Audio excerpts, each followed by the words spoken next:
la parte espiritual de nuestra vida. ¿Ok? Dios nos redimió para gobernar nuestra vida. ¿Ok? Y cuando Dios redime a Israel en Egipto, bueno, en el desierto, mejor dicho, y les da su ley, lo que hace es mostrarles ese orden y esa cuestión que Él espera de ellos. Lo interesante que vamos a ver el día de hoy es que cuando Dios empieza a ordenar, Él no empieza a ordenar con el templo, Él no empieza a ordenar con las celebraciones, Él no empieza a ordenar con la vida espiritual o sagrada del creyente o del hebreo, vamos a llamarle así. Él comienza a ordenar la vida de los siervos, las mujeres, los bueyes, accidentes, rumores, deudas, relaciones.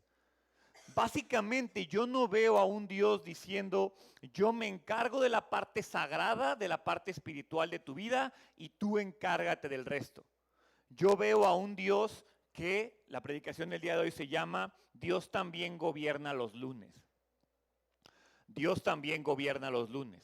Él quiere que su justicia marque tu trabajo, tus relaciones, tus decisiones económicas, tus palabras, tu paternidad, tu matrimonio, tu trato vulnerable, tu trato al vulnerable, perdón, tu sexualidad.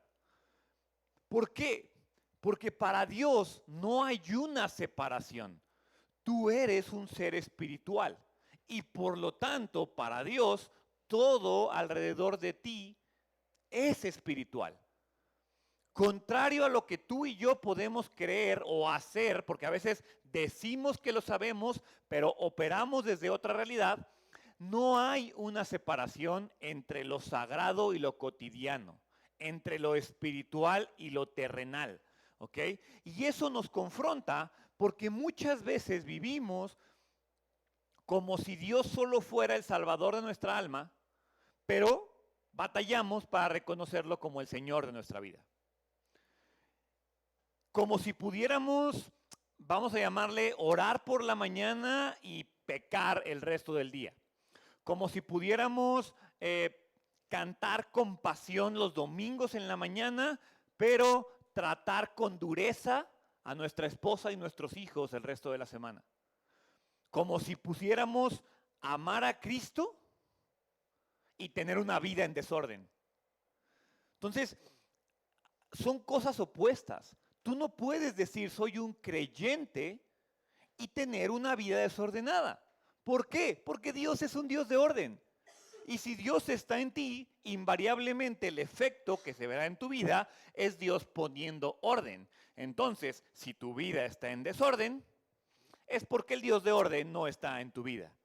Hoy vamos a ver cómo después de rescatar al pueblo, cómo después de darle estas palabras, estas instrucciones, Dios establece un gobierno justo, un gobierno compasivo, porque al final de cuentas un pueblo redimido tiene que vivir diferente. Y si tú estás en Cristo, ese mensaje no es historia antigua. Ese mensaje también es para ti. Si tú eres una persona redimida, debes vivir diferente. Y entonces esta instrucción que pudiera estar fuera de contexto para nosotros, está hecha y es viva para que tú y yo aprendamos a caminar como alguien que ya no pertenece a la esclavitud de Egipto, sino a un nuevo reino de libertad en Cristo. ¿Ok? Entonces, vamos a ver a lo largo del mensaje 4 formas en las que Dios gobierna nuestra vida. Vamos a ver cómo Dios protege al vulnerable, cómo Dios demanda responsabilidad, cómo Dios gobierna tus relaciones y tu economía, y vamos a ver cómo Dios forma un pueblo diferente. ¿Ok? Si el día de hoy quiero que te quedes con una idea o con un mensaje, es muy sencillo. El Dios que nos salvó también gobierna tu vida cotidiana. ¿Sí? O sea, el Dios que te salvó también gobierna tu vida cotidiana. Lo hace con justicia, lo hace con compasión, pero sobre todo lo va a hacer con verdad. ¿Sale? Entonces quiero que, no vamos a leer todos los pasajes, vamos a leer algunos versículos para que entiendas el contexto, pero ahí en Éxodo 21, versículo 1,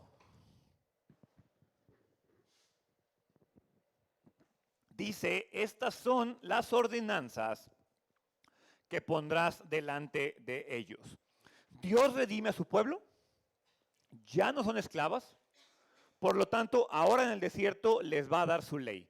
Pero quiero que veas algo que para mí es de llamar la atención.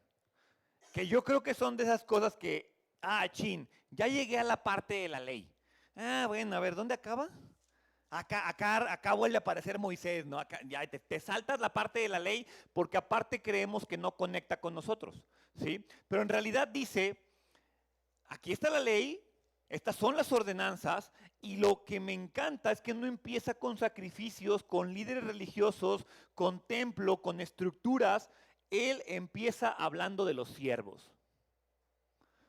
Y la pregunta es, ¿por qué Dios empieza hablando de servidumbre? ¿Por qué Dios empieza hablando de esclavitud? Porque el pueblo de Israel venía de una vida de servidumbre y de una vida de esclavitud. Entonces, el Dios que nos salvó ordena la vida cotidiana y lo hace, primero que nada, protegiendo al más frágil. ¿Por qué? Porque la justicia de Dios no es fría, la justicia de Dios es compasiva. ¿Ok? Entonces vamos a ver esta estructura de cómo Dios le pone límites al poder humano. ¿Ok? Versículo 2. Si compras un siervo hebreo, te servirá 6 años, pero al séptimo día saldrá libre sin pagar nada. En contraste con Egipto, donde Israel fue esclavo perpetuo, Dios ordena que la esclavitud, la servidumbre, tiene límites y tiene libertad. Ahora, quiero ser bien cuidadoso aquí, porque no es Dios legitimando la esclavitud, sobre todo como tú y yo la conocemos en la historia moderna, sino que lo que está haciendo Dios es regular un sistema judicial, un sistema social que ya existía. O sea, evidentemente Dios entiende que no puede llegar y con un chasquido de dedos eliminar un estrato social que existe, ¿sí? Entonces lo que Dios hace es voy a ordenar.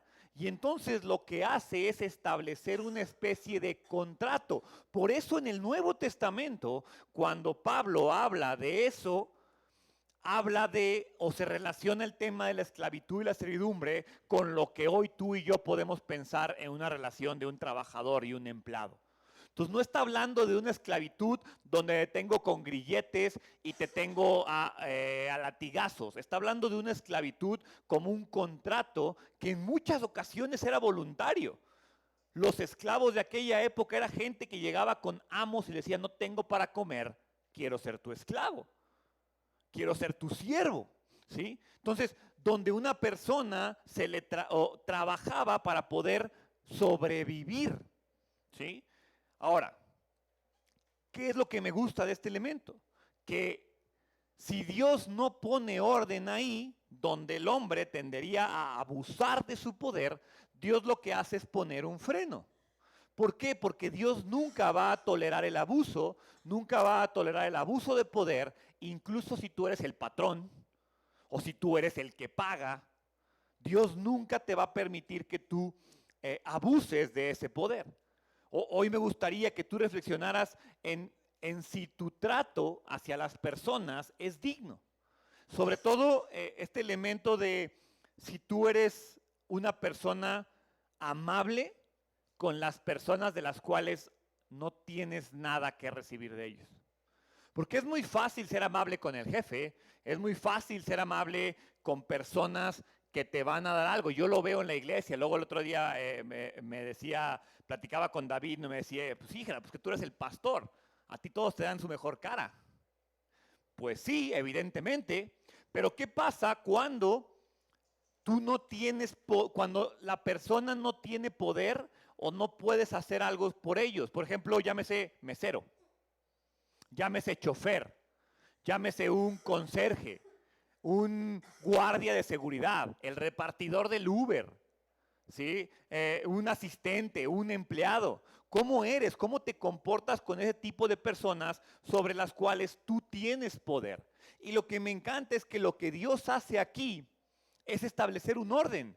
Y es, sí existe una relación, pero al término de un tiempo los vas a dejar libres. ¿Por qué? Porque tuyos no son.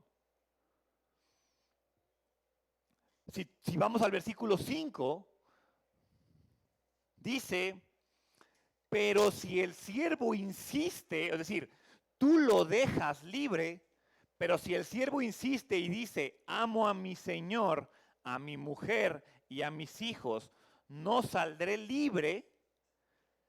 Este versículo lo que hace es cambiar el tono por completo. ¿Por qué? Porque entonces ya no es un tema de contratos, ya es un tema de un esclavo diciendo, yo quiero servirte por lealtad, yo quiero servirte por amor. Un siervo que decide quedarse voluntariamente. Y eso lo estaba leyendo y dije, es que eso es Cristo.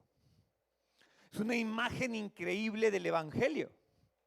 ¿Por qué? Porque en Filipenses 2:7 vemos que Jesús se despojó a sí mismo. ¿Y cómo se despojó a sí mismo?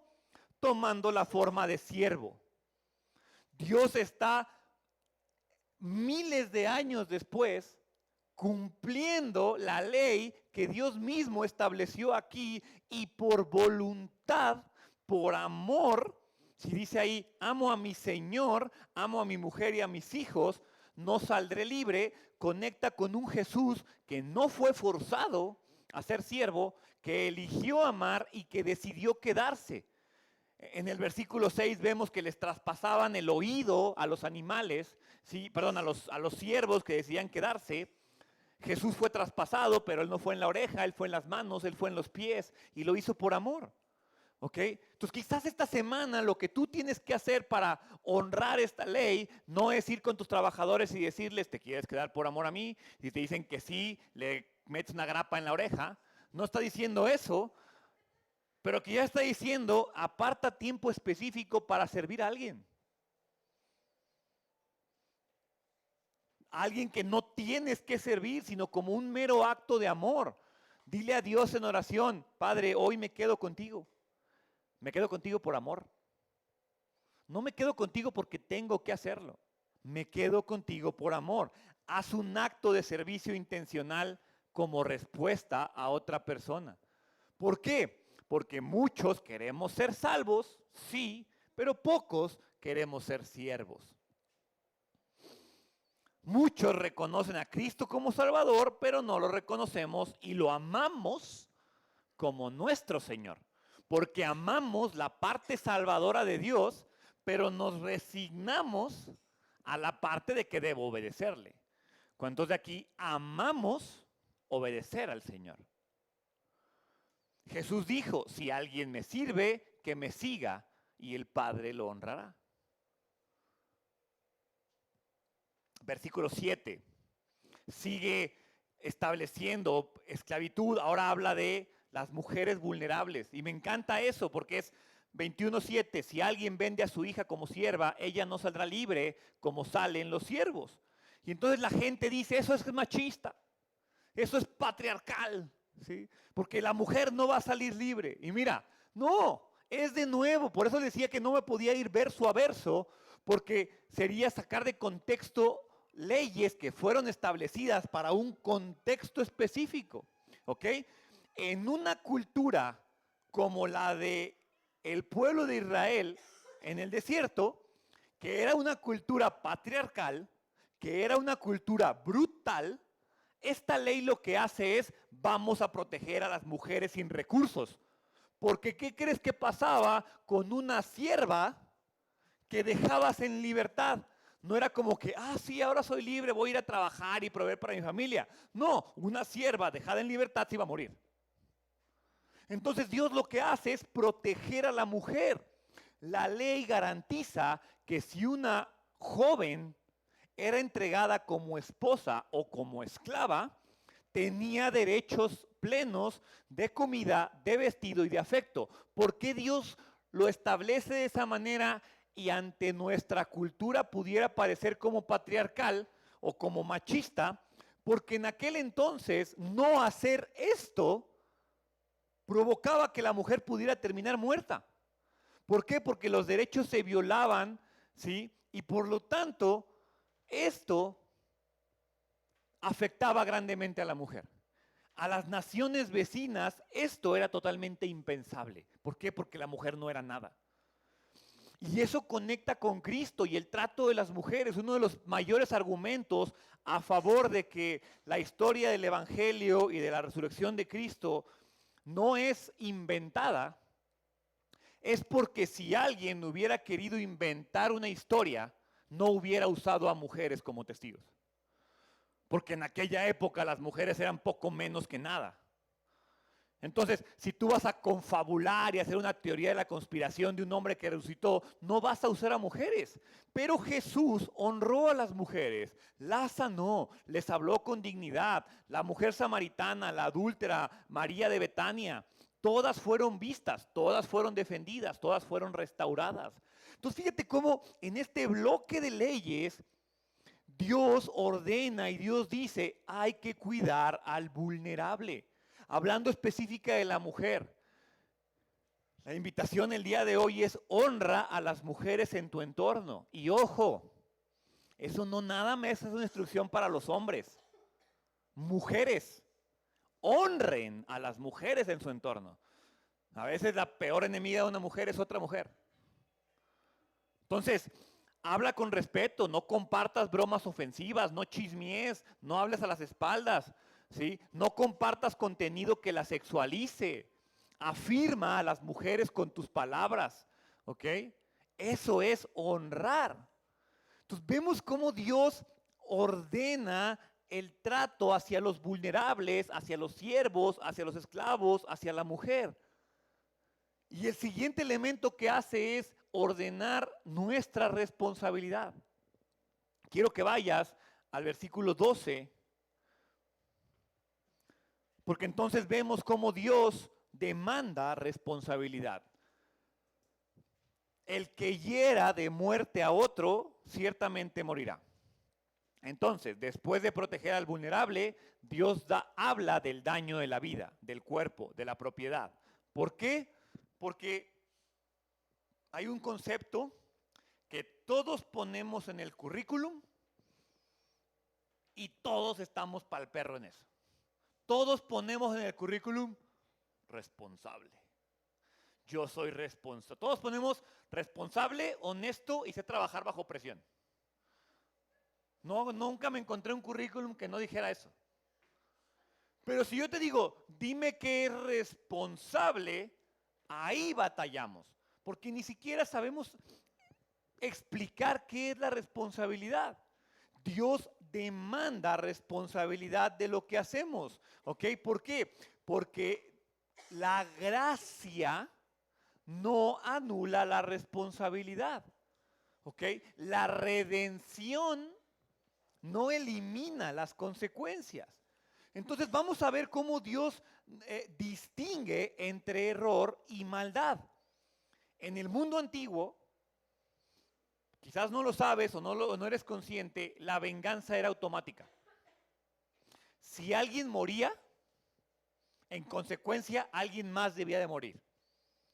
Y entonces Dios introduce un concepto increíble que desafortunadamente en este 2025 seguimos sin poder poner sobre la mesa de la manera correcta. Y el concepto es el discernimiento. ¿Por qué? Porque entonces dice, si alguien mata con intención, debe rendir cuentas y morir. Si alguien mata accidentalmente, Dios provee un lugar de refugio para que la persona sea restaurada. Aún hay consecuencias. Si alguien fingía inocencia y buscaba aprovecharse de esta ley para salirse con la suya, Dios decía, sáquenlo de ahí, sáquenlo de la sociedad. Entonces vemos cómo Dios ve el corazón. La intención es lo que importa. Pero cualquier error en tu vida tiene consecuencias. No importa si lo cometiste hoy, mañana pides una disculpa.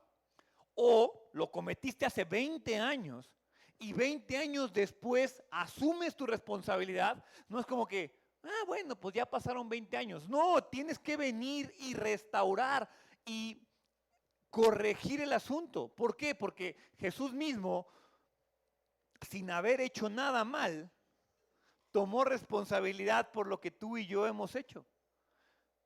Fue levantado en una cruz para cargar con nuestra responsabilidad. Entonces el día de hoy, si tú cometes un error en tu casa, en el trabajo, en la iglesia, admítelo. Admítelo sin excusas, da el primer paso, pide perdón, asume las consecuencias. ¿Okay? Versículos más adelante vemos cómo Dios empieza a hablar de golpear, maldecir a los padres, habla del secuestro. Dios dice esto es grave, merece la muerte, pero ¿por qué? ¿Por qué Dios entra a ese lugar? Porque en aquella época la gente podía hacer esto y salirse con la suya por dinero, con jerarquías. En el pueblo de Dios dice nadie está por encima de la responsabilidad. Nadie está por encima de la responsabilidad. ¿Por qué? Porque Dios no tolera la deshumanización. ¿Qué es lo que pasa? Tú no puedes usar tu poder, tú no puedes usar tu enojo, tú no puedes usar tus palabras para destruir a otra persona y esperar quedar impune. Cristo sí, Cristo fue maldecido, golpeado y rechazado y al final dijo perdónalos. ¿Okay? Pero Él buscó restauración para nosotros. Entonces quizás esta semana tienes que buscar una persona, hacerte responsable y afirmarla con palabras que edifiquen a la persona, no que lo humillen. Y sobre todo, los versículos del 18 al 36, vemos cómo Dios establece que no nada más es me hago responsable, es reparo el daño. Y entonces vemos del 18 al 36 una serie de ejemplos, peleas, accidentes, animales sueltos, pozos descubiertos, toros que por accidente cornan a una persona. Y uno dice, ay Gerardo, ¿eso qué tiene que ver conmigo? Dios espera que repares lo que rompiste. Así de sencillo, ese es el principio. No basta con decir perdón, no basta con decir fue sin querer. La responsabilidad no se anula porque, ay, es que yo no quería hacer eso. No, si heriste, paga. Si dañaste, responde. Si fuiste negligente, no puedes evadir la culpa. Al final, Jesús no dañó a nadie y pagó. ¿Por qué vamos a esperar que tú y yo, que sí lo hemos hecho, no lo hagamos? Entonces quizás esta semana tienes que revisar si hay personas en tu vida que necesitan ser compensadas o que necesitas reparar, ya sea dinero, palabra, promesa, recursos, amor, cariño, tiempo. Porque quizás eres una persona que le faltó dar amor y le faltó hacerse responsable de eso. Entonces quizás hoy tienes que dar un paso intencional para restituir lo que afectaste. En la semana platicaba con una persona y me dijo, bro, le pedí perdón a mi esposa. Eso es restaurar, me di cuenta que algo estaba mal, asumo responsabilidad y voy e intento restaurar. Eso es lo que Dios nos está enseñando aquí, porque la justicia de Dios no es opcional. Y no es, no, pues bueno, Dios en su justicia pondrá las cosas en su lugar. No, tú y yo somos parte de. Y luego lo que hace inmediatamente Dios después de esto es empezar a poner en orden, ya que puso en orden la responsabilidad a la gente vulnerable, ahora se mete en billetera, negocios y relaciones sociales. ¿Sí? Lo primero que hace es mostrarnos que Dios gobierna nuestras relaciones y nuestra economía. Viene una serie de leyes acerca de robo, negligencia, préstamos, custodia de bienes, relaciones patrimoniales. ¿Por qué? Porque Dios no se limita a decir, yo vengo a cuidar relaciones humanas. No, Dios se va a meter a tu casa, va a tomar control de tu billetera, va a tomar control de tu agenda, va a tomar control de tus relaciones. Dios dice, eso también me pertenece. Porque repito, lo espiritual no se limita al domingo. Para Dios, robar, dañar, mentir, trivializar el sexo, que lo vamos a ver también, afecta. ¿Por qué? Porque está bajo su gobierno. Entonces, la justicia de Dios gobierna mi economía, gobierna mis relaciones y gobierna mi sexualidad. No basta con venir a la iglesia, no basta con orar si mi vida, mi cartera, mis relaciones y mi agenda no están ordenadas. ¿Ok? Entonces quiero que leamos versículo 22:1. Si alguien roba un buey, una oveja y lo mata, pagará. Así de sencillo. Esa es la ley. Si alguien roba, pagará. Si alguien roba, debe restituir.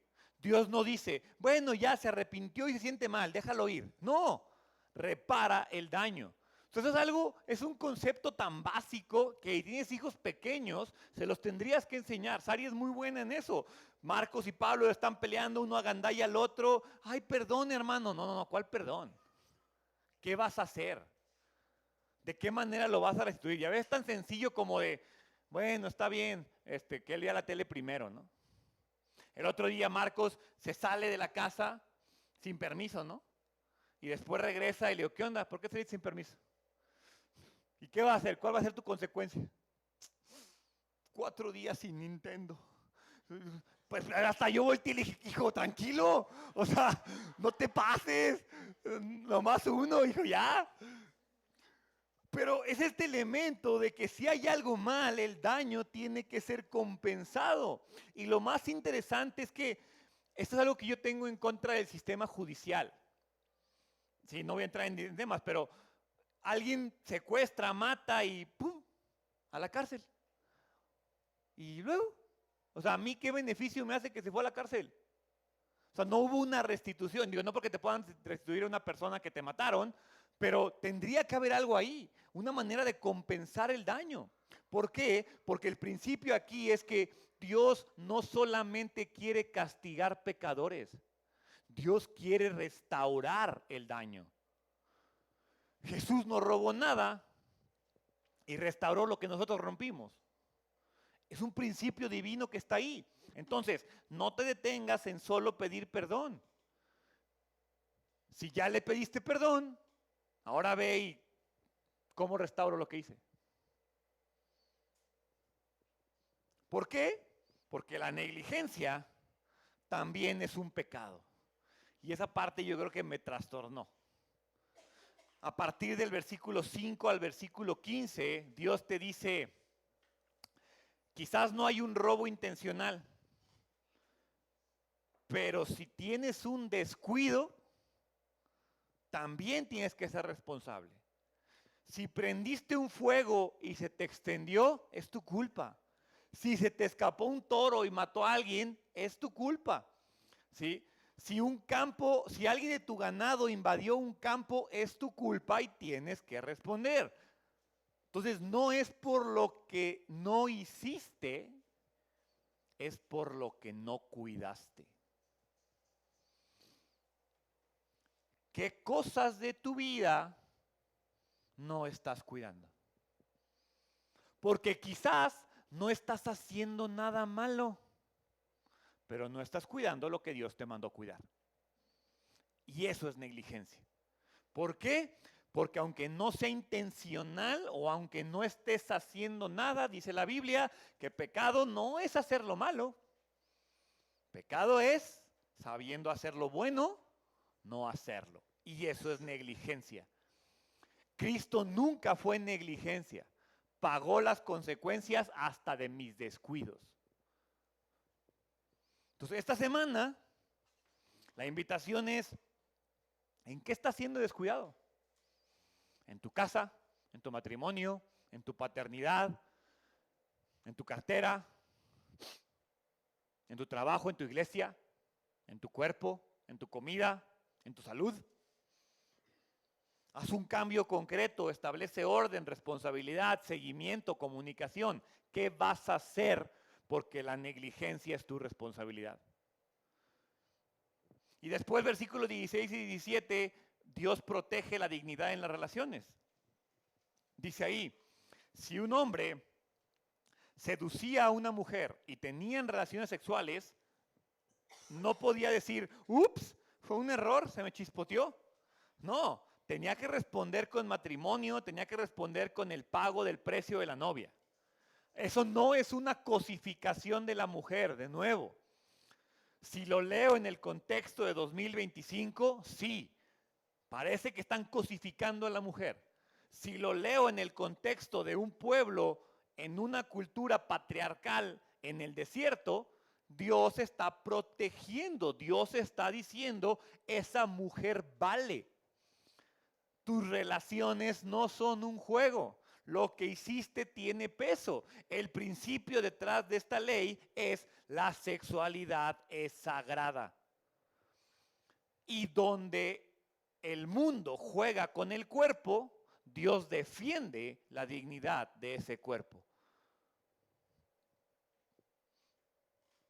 Si estás en una relación sin estar casado,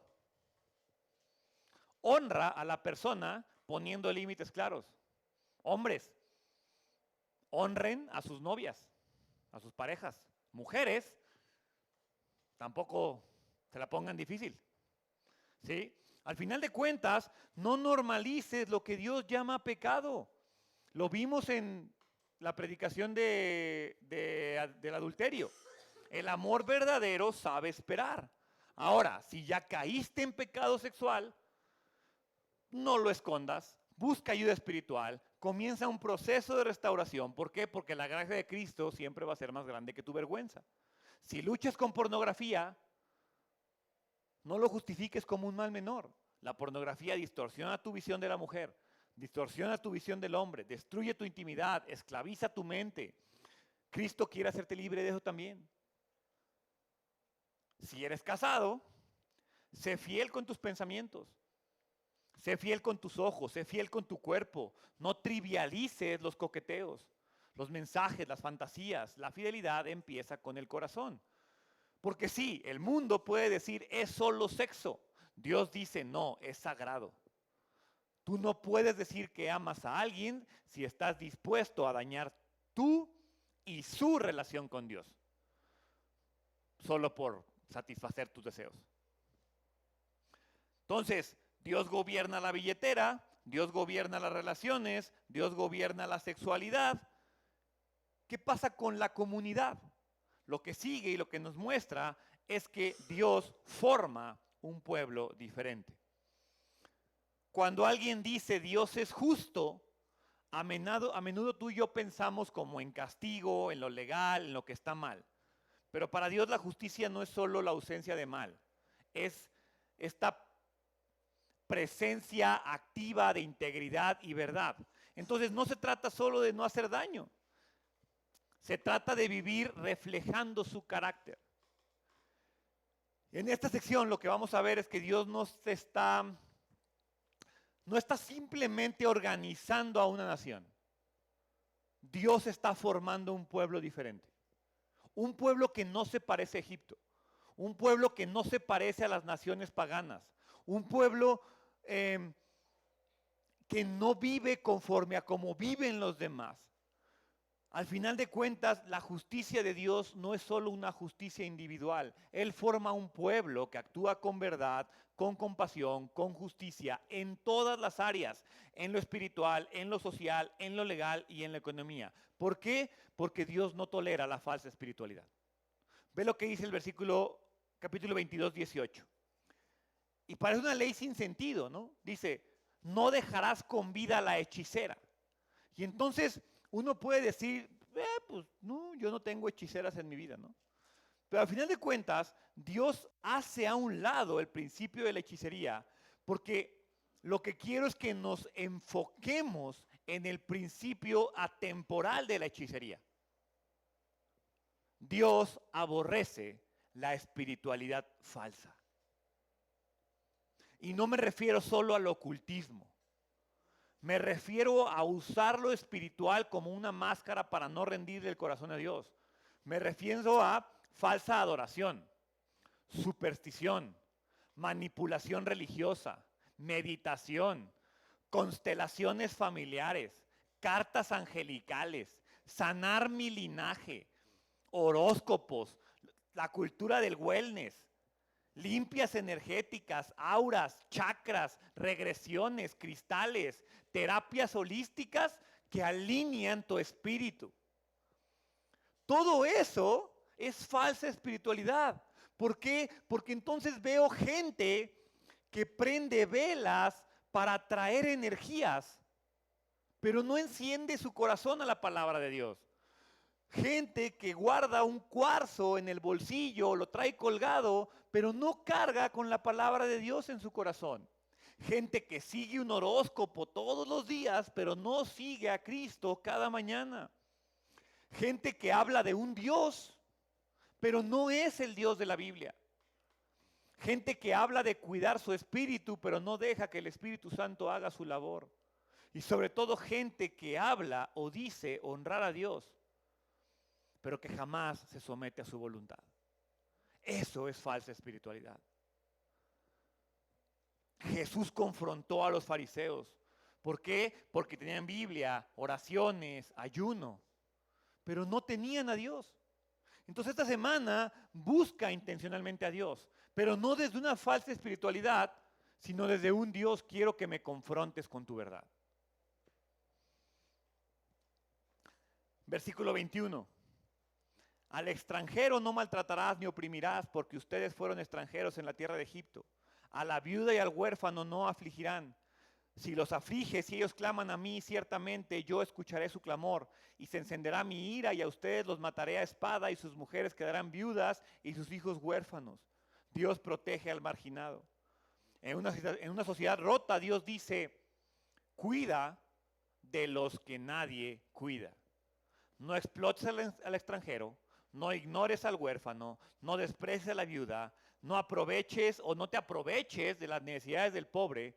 Dios no solo está cerca de ellos, Dios se identifica con ellos. ¿Por qué? Porque Jesús fue rechazado, sin hogar, acusado falsamente, golpeado, olvidado, y en todo eso amó a los más olvidados. Hoy me gustaría que hicieras algo en concreto esta semana por alguien en necesidad, una visita, una comida, una transferencia, un abrazo, un tiempo, que ames al marginado. ¿Ok? Pero quiero que vayas al 23:1. ¿Por qué? Porque al final de cuentas Dios exige integridad. Dice, no propagarás falso rumor, no concertarás con el impío para ser testigo falso, no seguirás a la multitud para hacer el mal, ni testificarás en un pleito inclinándote a la multitud para pervertir la justicia. Tampoco serás parcial al pobre en su pleito. Versículo 6. No pervertirás el derecho de tu hermano menesteroso en su pleito. Aléjate de acusación falsa y no mates al inocente ni al justo, porque yo no absolveré al culpable. No aceptarás soborno, porque el soborno ciega aún al de vista clara y pervierte las palabras del justo. ¿Sabes qué es más difícil que hacer justicia? Hacer justicia cuando nadie te está viendo. No mentiras disfrazadas de falsas verdades. No favores disfrazados de soborno, no manipulación disfrazada de liderazgo. Dios no está formando personas que parecen justas, Dios está formando personas íntegras. Jesús fue el único completamente íntegro y aún así fue traicionado. Pero al final de cuentas Él se defendió con verdad. Esta semana haz lo correcto cuando nadie te está viendo. No se trata de aparentar integridad, se trata de ser íntegro. ¿Por qué? Porque Dios no está formando un pueblo que parece íntegro, Dios está formando un pueblo que vive diferente. Y entonces vuelvo al principio. Si tu vida no se ve diferente, es porque no tienes al Dios que transforma vidas en tu corazón. Gente que no tolera hipocresía. Gente que no protege al necesitado, gente que no actúa con integridad. Tú y yo se supone que somos ese pueblo. Y lo somos no por mérito, por gracia. Y lo somos no solo para el domingo, sino para cada día, para cada esfera de tu vida, para cada parte de tu vida. ¿Ok? Porque después de ver todas estas leyes, todos estos detalles, todos estos principios, y más si los lees completitos, los 3 capítulos, puedes sentirte abrumado y quizás decir, pues ni aplica para mí, no le entendí muy bien. Pero al final de cuentas, el objetivo es que no que tú veas, no, pues gracias a Dios yo no tengo un toro que va a cornar a alguien. El objetivo no es que digas, no, pues gracias a Dios yo no tengo hechiceras. No, el objetivo es que tal vez hoy pienses, he fallado en integridad, he fallado en mi sexualidad, he fallado en justicia, he fallado en dignidad. No estoy viviendo como este pueblo distinto.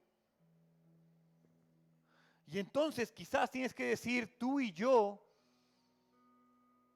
no hemos cumplido esta justicia. Pero hay alguien que sí la vivió. Uno que sí honró al débil, uno que nunca abusó, uno que nunca robó, uno que siempre dijo la verdad, uno que trató con pureza y con amor a cada persona, uno que tomó forma de siervo, uno que fue traspasado en manos y pies, no por obligación, sino por amor, uno que sí fue capaz de obedecer y cumplir estas leyes. Ese es Jesús. Y entonces la ventaja de esto es que si tú estás en Él, no solo eres perdonado, eres empoderado para vivir una vida diferente, pero no por obligación, sino como ese siervo que dice, amo a mi Señor y yo no me quiero ir.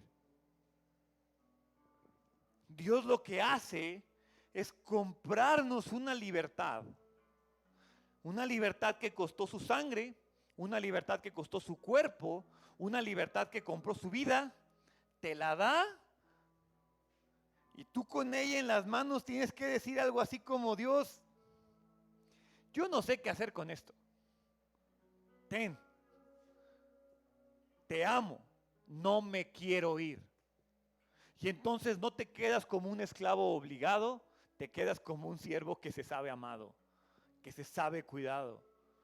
Si tú eres un creyente esta semana, Cristo te llama no a memorizar leyes.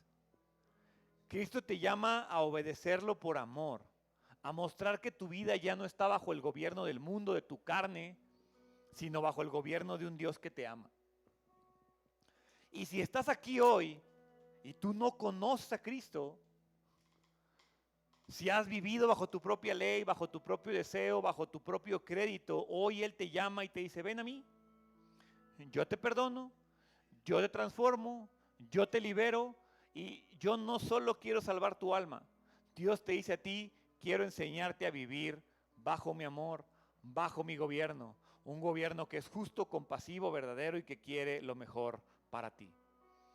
Entonces, el día de hoy la invitación es, Dios, gobierna mis lunes, pon en orden mi semana. Padre, gracias. Gracias porque sé que tú puedes estructurar mi vida. Perdóname porque durante mucho tiempo he creído que la espiritualidad es algo diferente a la vida diaria. Pero no, verdaderamente hoy sé y creo que tú eres un Dios de orden y que tu objetivo es gobernar mi vida cotidiana. Es que yo pueda verdaderamente reconocer que el Dios que me salvó gobierna toda mi vida y lo hace con justicia, con compasión y con amor. Gracias Dios porque eres bueno, te entrego mi vida en el nombre de Jesús. Amén. Te invito a que te pongas de pie.